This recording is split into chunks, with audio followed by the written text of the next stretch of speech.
Hello everybody. Today is Memorial Day weekend. It's kind of rainy outside, so my boys and I decided to make a hobo stove, and it works pretty good.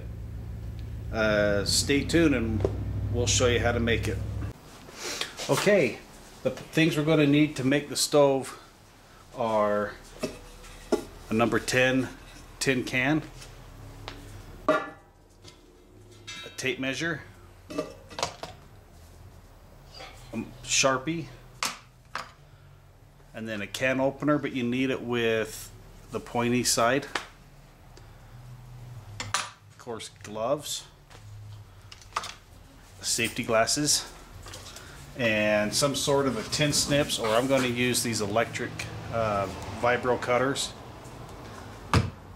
Okay, the first thing that we're going to do is we got to measure for our opening for the stove to put the fire in. Drop my pen. What we're going to do is just somewhere here, we're going to cut it probably about to here, which is what, roughly 2 inches up, but I want to go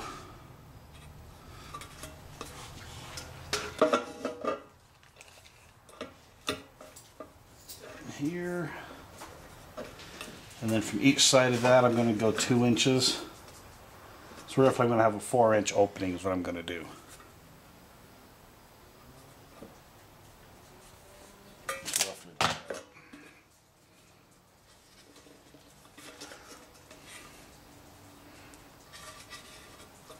Okay, I'm going to go cut this.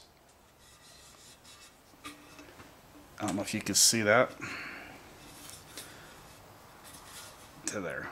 I'm going to go cut that with my electric tin snips. It's kind of loud, so I'll come right back after it's done. Okay, we went through and we cut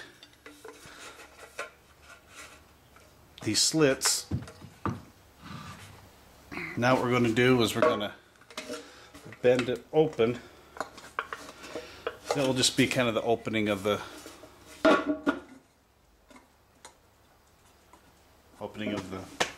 we can put the fire in. Now what we're going to do is use the can opener and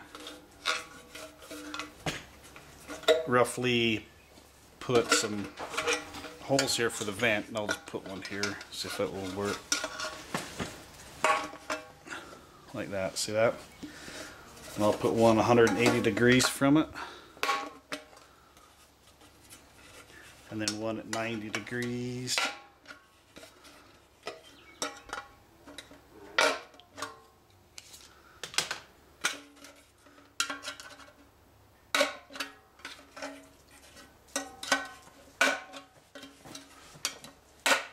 Alright. So it'll look kind of like that. Okay, to make the fuel source for this hobo stove, you're going to need just a regular plain, like either a cat food can, or this is a tuna fish can. You're going to need, probably, I got 5 or 6 of these candles. You get a bag of them for like $2 or so at Family Dollar. But what you're going to have to do is take it out of the metal casing and then remove the wick. Kind of like that, and then we'll take the wick out. And then you're going to need some cardboard.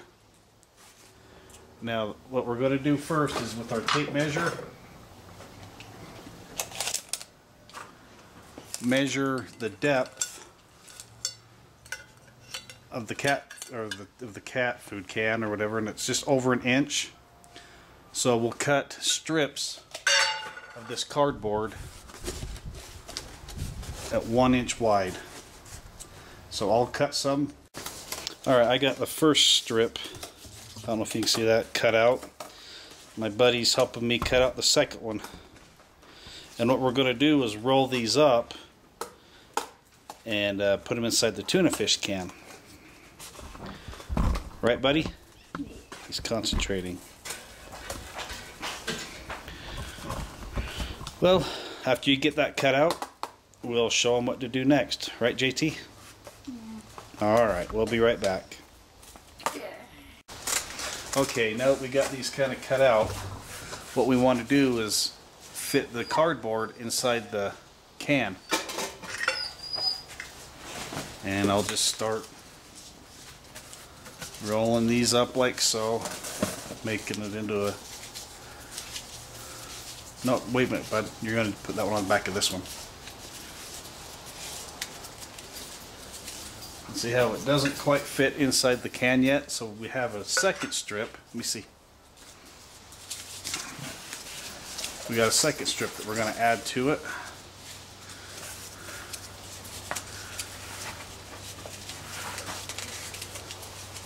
Just like so.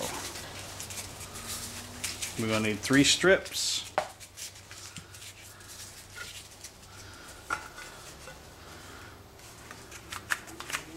No. So it'll look like that. Now what we're going to do is take our wax. We got to remove the candles from these metal, I don't know if you can see those metal canisters. Oh, that one broke. So we'll go through and take all these out.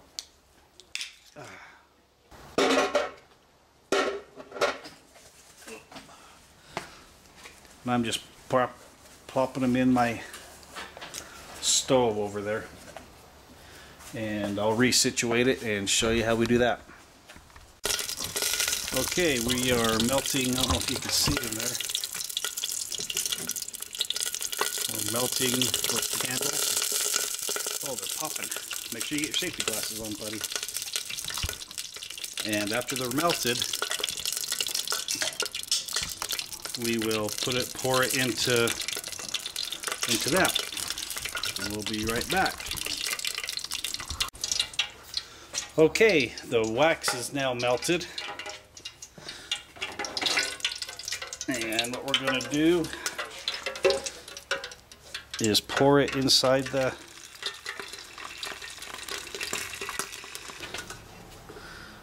I'm going to pour it in.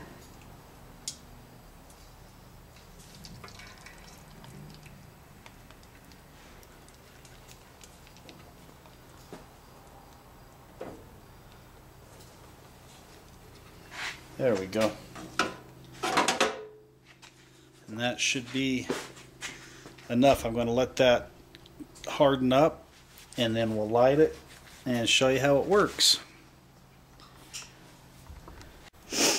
Okay, while I've got the tuna fish can, it's still not quite done yet.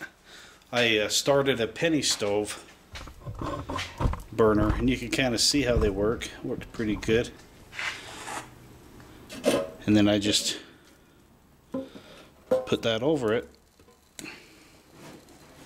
And you can also make a fire under there if you want. See how fast that's getting? It's going to get that hot.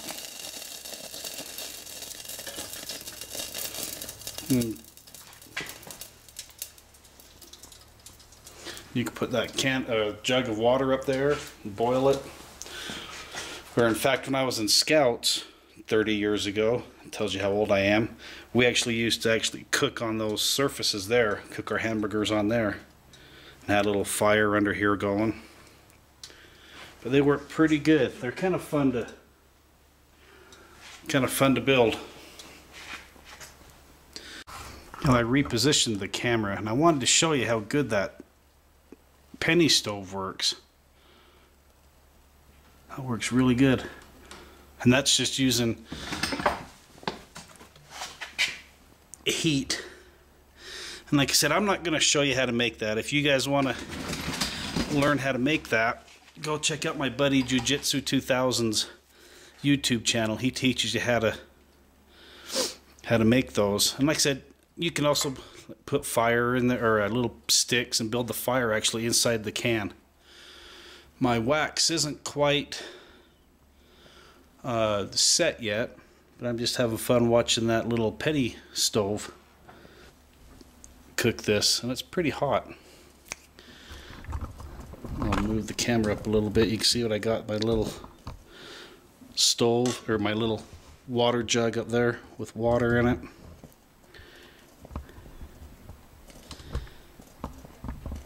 That's pretty impressive. Like I said, I haven't made this stove for 30 years. Hopefully we'll see what the cardboard one looks like. But I'm pretty impressed with that. You can I don't know if you can see it, but you can see the little flames even coming out of the vents up here. Those put out a lot of heat.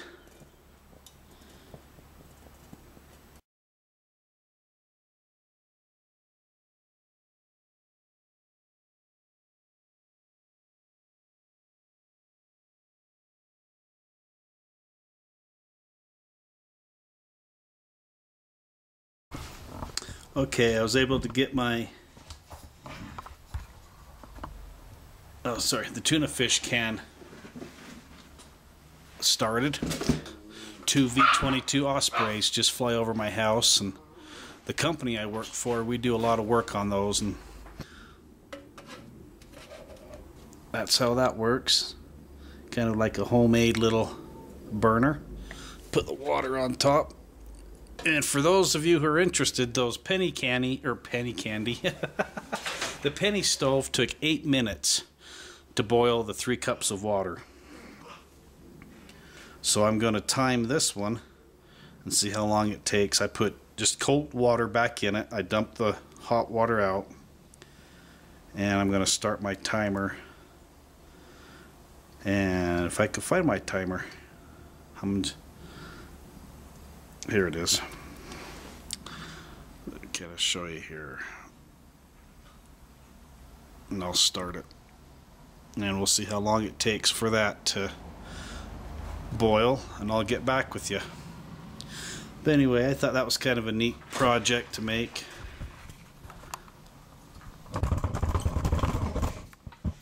Kind of brings back memories of when I was a Cub Scout making these.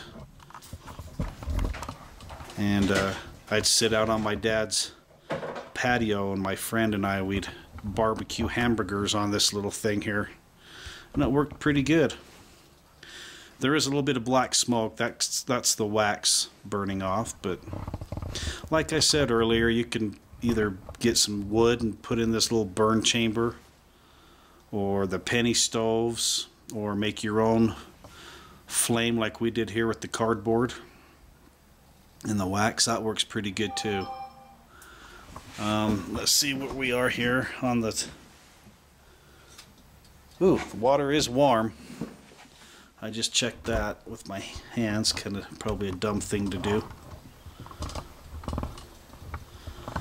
But I'll let that keep burning, and I'll check back with you to see how long it took.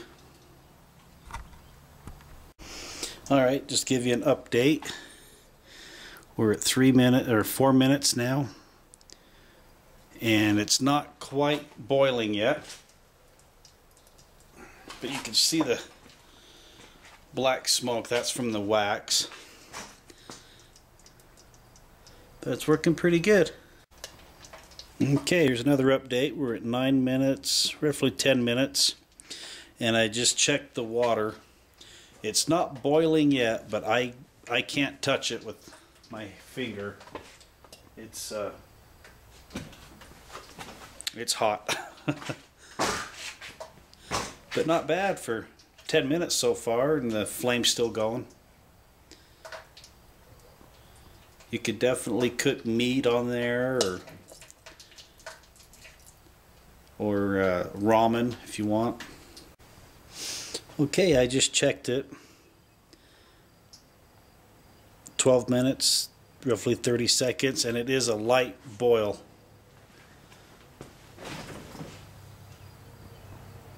So 12.5 minutes. Okay, 14.5 minutes and it is boiling. So a little bit longer than what the penny stove, alcohol stove took, but not bad. Alright, we're at 16 minutes roughly, and it's still going strong. Of course, the water's boiling.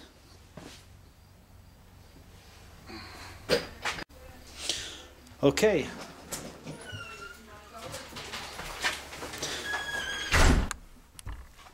Alright, we're getting ready to go up to the cemeteries and see the graves, but what are we at now? It's still going. Not too bad. I'd like to thank you guys for stopping by today and watching us build a hobo stove. Feel free to like, subscribe, share, thumbs up, and thanks for watching me make this. Have a beautiful day. Bye-bye.